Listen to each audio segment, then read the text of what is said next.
네, 안녕하세요. 저는 김종석 집사라고 합니다.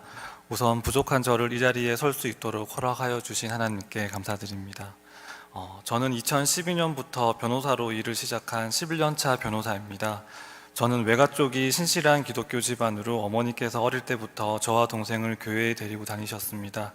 사실 저는 모태신앙이지만 27살 때까지 예배에는 참석하였으나 설교 시간에 설교를 제대로 듣지 않는 그런 교인이었습니다. 그리고 27살 때까지도 저는 중간고사, 기말고사 시즌이 되면 일요일에 공부를 해야 된다며 교회를 가지 않았고, 시험 성적이 잘 나온다는 이유로 일요일에 교회를 빠지는 것을 당연하게 생각해온 참 어리석은 교인이었습니다.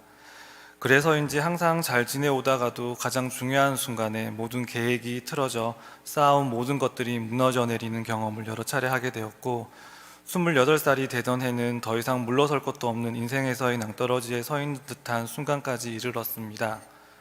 저는 27살 때까지 사법고시를 준비했었습니다. 그런데 27살 때까지 합격을 하지 못했고, 남자들 취직 마지노선 나이인 28살이 되는 시점에 저는 계속해서 사법고시를 준비할 것인지 아니면 취직을 할 것인지에 대한 결정을 해야만 하였습니다.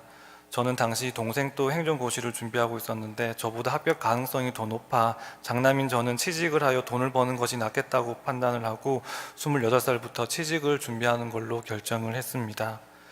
그런데 막상 취직을 하려고 하니 그동안 사법고시 준비를 한다고 취직을 위해 준비해 놓은 것이 아무것도 없었습니다. 28살 나이에 앞으로 어떻게 살아야 될지, 어디서부터 취직 준비를 해야 될지 막막하기만 하였습니다. 힘들고 지친 그 시절 저는 모든 것을 포기하고 싶을 정도의 고통 속에 하루하루를 보냈습니다. 그리고 사법고시를 포기하자 처음 들었던 생각이 제가 지금껏 공부하기 위해 저에게 쓴 시간이 너무나 아깝다는 생각이 들었습니다. 차라리 그 시간을 나를 위해서가 아니라 타인을 위해 사용했었다면 그 시간들이 아깝지 않았을 것이라는 생각도 함께 들었고, 당시 청정무 형제로부터 힘들 때 금요 기도회를 가면 큰 위안이 될 것이라는 말도 들었습니다. 그래서 28살 막막함과 고통 가운데 제가 한 것이라고는 평일에는 대구 시립희망원에서 봉사활동을 하고 수요 예배, 금요 예배, 금요 기도회, 주일 예배 가는 것이 전부였습니다. 그런데 이때부터 들리지 않았던 목사님 설교가 귀에 쏙쏙 들어오기 시작하였고, 목사님 설교는 늘 하나님께서 저의 상황을 직접 보시고 저에게 말씀해 주시는 것처럼 저의 상황에 딱 맞는 말씀이라 저에게는 너무나 큰 위로가 되었습니다. 그래서인지 설교를 듣는 중에도 하염없는 눈물이 쏟아지는 경우도 많이 있었습니다. 그리고 기도에서는 저의 기도는 제가 지금까지 살아오면서 잘못했던 모든 것을 용서해 달라는 것이었고, 앞으로는 정말 하나님만 가장 사랑하고 섬기며 살아가겠다는 것이었습니다. 매일매일 기도와 큐티를 하면서 하나님께 다가가려고 노력하였고, 기도에서는 늘 눈물 콧물로 얼굴이 범벅이 되었습니다. 그렇게 6개월 정도 오로지 기도와 봉사활동만 하던 중 28살 여름 금요 기도회에서 저는 기도를 하다가 그래 그동안 고생 많았다라는 너무나 인자하신 하나님의 음성을 들을 수 있었고, 그 말씀에 저의 모든 걱정과 아픔이 녹아내리는 듯한 마음의 안식을 느꼈습니다. 그리고 그날 이후부터 놀랍게도 제 인생은 조금씩 달라지기 시작하였습니다. 보잘것없는 저를 하나님께서 봐주시기 시작하셨고, 남들이 말하는 행운이라는 것이 저한테 오기 시작하였습니다. 저에게는 그저 한없이 깊고 따뜻한 하나님의 은혜였습니다. 하나님을 만난 후 하나님께서 제가 그동안 공부한 것들을 다시 활용할 수 있는 기회를 주셨습니다. 변호사 시험 합격률이 높은 로스쿨 제도가 28살 되던 해에 갑자기 처음으로 시행되었고, 저는 로스쿨에 들어갈 아무런 준비도 못했음에도 불구하고 하나님의 놀라우신 능력으로 로스쿨에 1회로 입학을 할 수 있게 되었습니다.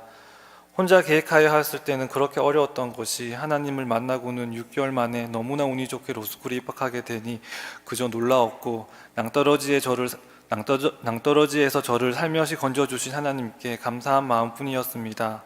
그 후로 저는 시험 시즌에 교회를 가지 않는 것이 아니라 오히려 시험 시즌에 더 열심히 교회를 가게 되었고, 힘들 때면 어김없이 교회로 달려가 기도하는 습관이 생기게 되었으며, 하나님께서는 절대 기도하면서 흘린 눈물을 외면하지 않는다는 믿음이 생기게 되었습니다. 저는 하나님께서 주신 변호사 자격증을 어떻게 하나님을 위해 사용할지 늘 기도하고 있습니다.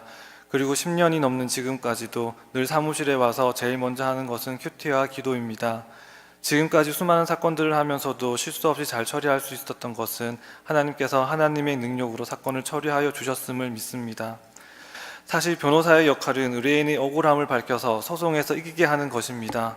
수많은 소송을 하면서 수많은 갈등 관계를 접했고 소송까지 온 이상 소송 말고는 그 갈등 관계를 풀 수 있는 방법은 거의 없다고 생각했습니다. 그러나 변호사를 한 지 4년 정도 되는 시점에 고소를 당하신 분이 저를 찾아와 자초지종을 설명하며 이러한 사정들로 고소를 당했다. 고소를 당해 너무 화가 나고 되든 안 되든 나도 고소할 게 있으면 같이 고소를 해서 상대방을 애먹이고 싶다고 하셨습니다.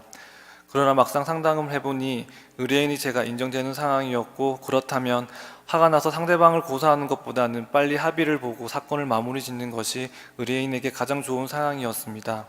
그렇지만 가해자와 피해자의 사이가 매우 많이 틀어져 있는 상황이라 합의가 잘 될 수 있는지는 미지수였고, 우선 의뢰인에게 정확한 상황을 설명하고 억울한 사정이 있으시겠지만 피해자에 대한 맞고소보다는 피해자를 이해하고 우리가 잘못한 부분에 대해서는 용서를 구하여 합의를 하는 것이 좋지 않을까라는 의견을 말씀드렸고, 의뢰인이 이를 동의하여 저는 합의를 위해 피해자를 직접 만나러 가게 되었습니다.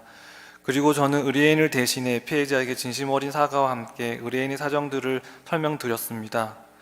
쉽게 합의가 되지 않을 것이라는 생각과는 달리 피해자가 오히려 저에게 말을 할 수 있는 통로가 있었다면 이렇게 고소까지 하지 않았을 것입니다. 이렇게 사과를 해주러 와주셔서 정말 감사합니다라는 뜻밖의 말을 해주었고, 피해자는 고소를 바로 취하해 주었습니다. 두 분은 서로를 화해를 하였고 오해가 풀려 현재까지도 잘 지내고 계십니다.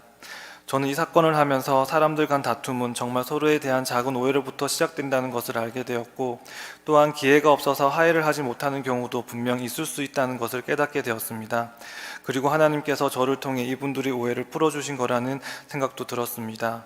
이후 저는 어떤 사건이든 맡기 전에 의뢰인이 상대방과 충분한 대화를 하였는지 꼭 살핍니다. 그리고 그런 과정이 없었다면 상대방에게 의뢰인의 의사를 충분히 전달하고 화해를 할 수 있는 기회를 가질 수 있도록 노력하고 있습니다. 그래서 이후로도 소송으로 가지 않고 화해를 한 사건들이 여러 차례 있었습니다. 지금 이 순간에도 저희 주변에는 갈등으로 힘들어하는 분이 계실 거고, 자신의 억울함을 누군가가 들어주고 이를 함께 고민해 주기를 원하는 분들이 계실 겁니다. 저희는 화해자로서 이러한 분들을 외면하지 않고 따뜻한 손길을 내밀어 함께 고민해 주는 것만으로도 그분들을 화해의 자리로 나가게 할 수 있을 거라고 믿습니다.